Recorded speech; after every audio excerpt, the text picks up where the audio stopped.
Hello friends, I am Vaishnavi. आज है 2 मई 2020 और आज मैं आपको 2 मई के कुछ इंपॉर्टेंट करंट अफेयर बताने वाली हूँ। तो वीडियो को पूरा लास्ट तक देखिए और वीडियो को लाइक करना और चैनल को सब्सक्राइब करना ना भूलें। तो चलिए स्टार्ट करते हैं। हमारा पहला क्वेश्चन है, अंतर्राष्ट्रीय श्रमिक दिवस कब मनाया गया? तो अभी 1 मई को अंतर्राष्ट्रीय श्रमिक दिवस मनाया गया है। और ये मनाया क्यों जाता है? तो दुनिया भर में श्रमिकों के योगदान को सम्मानित करने के लिए हर साल 1 मई को अंतर्राष्ट्रीय श्रमिक दिवस जो है वो मनाया जाता है। और इसे मनाता कौन है? तो इसे ILO मतलब इंटरनेशनल लेबर ऑर्गेनाइजेशन इसे मनाता है। अब बात ILO की आती है तो ILO का जो हेडक्वार्टर है वो जिनेवा में है और इसकी जो स्थापना हुई थी ILO की वो 1990 में हुई थी। इसके बाद नेक्स्ट क्वेश्चन पे आते हैं, दुनिया का सबसे ज़्यादा देखा जाने वाला कार्यक्रम कौन बना है? तो अभी रामायण दुनिया का सबसे ज़्यादा देखा जाने वाला कार्यक्रम बना है।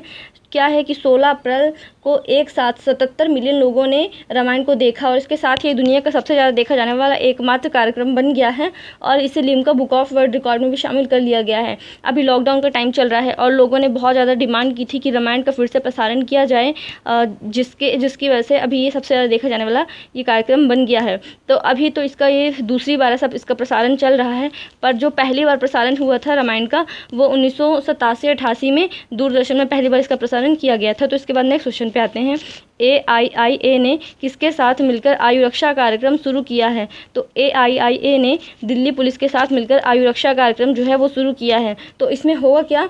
तो इसमें लोगों की इम्यूनिटी को स्ट्रॉन्ग करने के लिए काम किया जाएगा।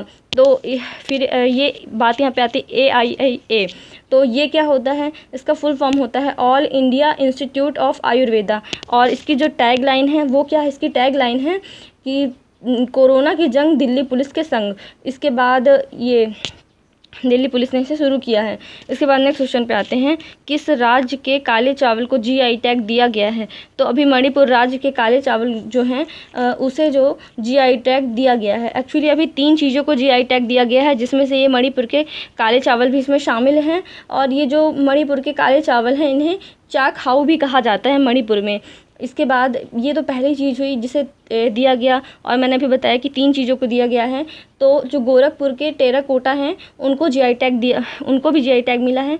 तो ये टेराकोटा क्या है? तो गोरखपुर की जो दोमट मिट्टी में से अलग अलग तरह की सजावट की चीज़ें छोटी छोटी बनाई जाती हैं, जैसे हाथी और भी अन्य चीज़ें बनाई जाती हैं, वही टेराकोटा कहलाती हैं। ये दूसरी हो गई। और ये तीसरी चीज़ क्या मिली है कि तमिलनाडु के जो कितलाई मिताई को GI टैग मिला है। अब ये कितलाई मिताई क्या है? तो ये मूँगफली का कैंडी कहलाता है, उसे भी अभी GI टैग मिला है। तो टोटल 3 चीज़ों को GI टैग मिला है। इसके बाद ये बात आती है GI टैग। तो GI टैग क्या होता है?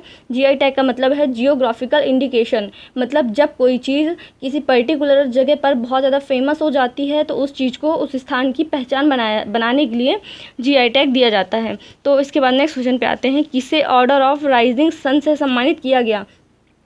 तो अभी थंगजाम धवाली को जापान के द्वारा ऑर्डर ऑफ राइजिंग सन से सम्मानित किया गया है।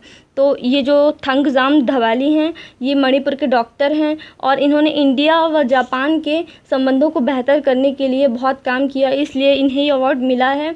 तो अब जापान की बात आती है तो जापान की कैपिटल है टोक्यो, जापान की मुद्रा येन है और जापान के जो PM हैं वो शिंजो अबे हैं। इसके बाद नेक्स्ट क्वेश्चन पे आते हैं। तो हमारा नेक्स्ट क्वेश्चन है, किस राज्य के ग्रामीण बैंक ने विकास अभय ऋण योजना शुरू की है? तो अभी कर्नाटक के ग्रामीण बैंक ने विकास अभय ऋण योजना शुरू की है।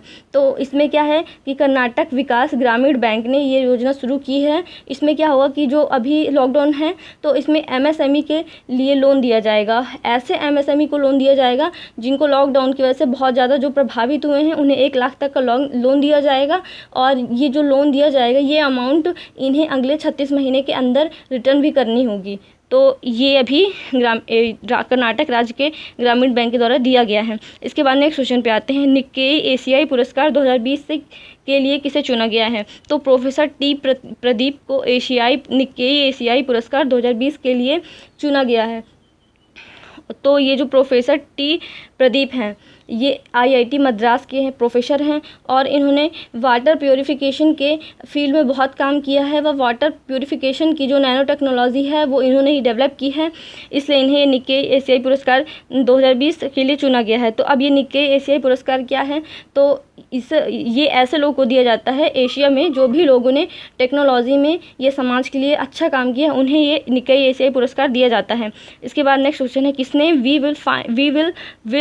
विल विन अभियान शुरू किया है। तो अभी फीफा ने स्वास्थ्य कर्मियों को सम्मानित करने के लिए वी विल विन अभियान शुरू किया है।